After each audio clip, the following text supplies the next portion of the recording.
So yun, sa tutorial na to, ipapakita ko naman sa inyo kung paano ako naglalagay ng mod pack sa GTA Samp Alin. Okay? So dito na ako magproproceed sa GTA Samp files ko kasi pag sa downloads, kalat-kalat yung mga files ko doon. So dito, tapos ito yung i-extract natin. So extract natin. Antayin lang natin yung matapos.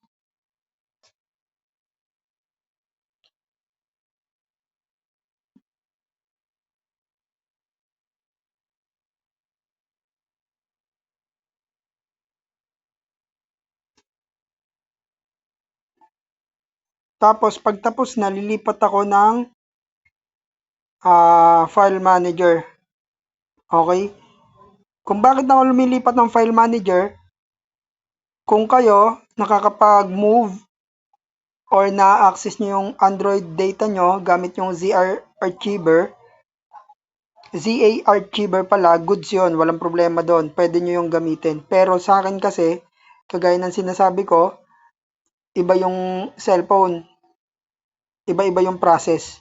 Kaya sa cellphone ko, ito yung paraan ko para makakapag-move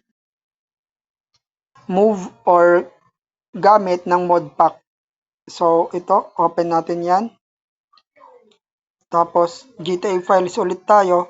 Ito na yung na-extract natin. Yan ay na-extract natin na file kanina. So open nyo lang.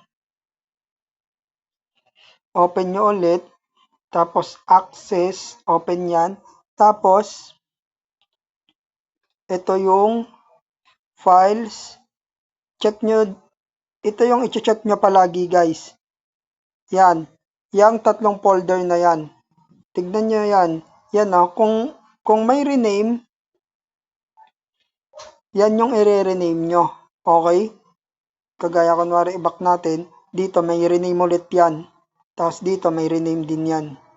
Ang gagawin nyo dyan, ilalagay ko na lang doon sa baba sa link sa description kung ano yung tamang ilalagay nyo. Kasi ilalagay nyo dyan, yung ilalagay nyo dyan is yung nakadepende sa GPU ng cellphone ninyo.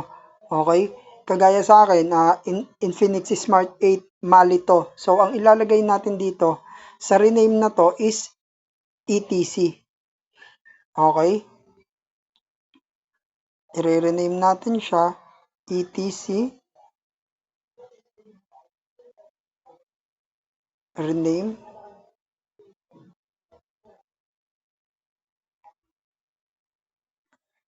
ETC.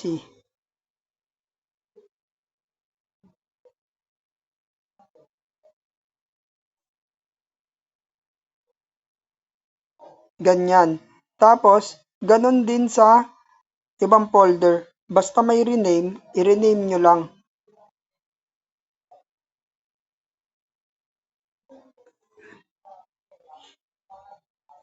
Uulitin ko, ilalagay ko na lang sa link description sa baba yung para sa ibang GPU. Kasi sa akin, mali ako, kaya yun nilalagay ko ETC.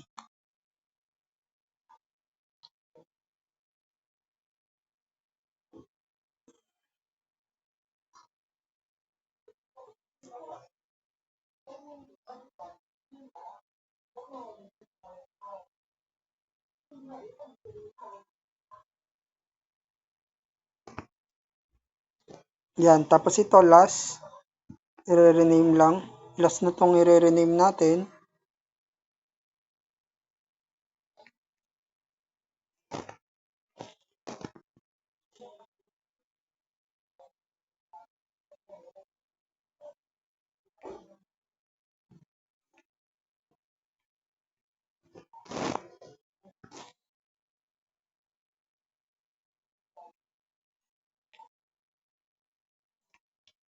Yan.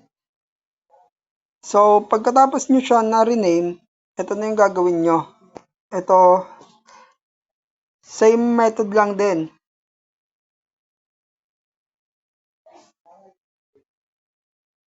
Wag ito ang kukunin yung folder. Pumasok kayo dyan, tapos piliin nyo yan na 3.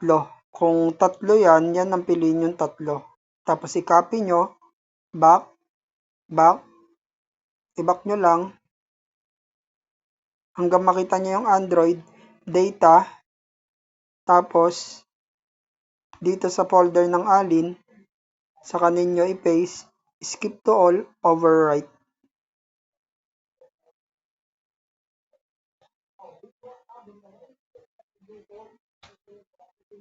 Tapos, ganun lang. Antayin nyo lang siya matapos. So, yun. Maraming salamat sa panunod.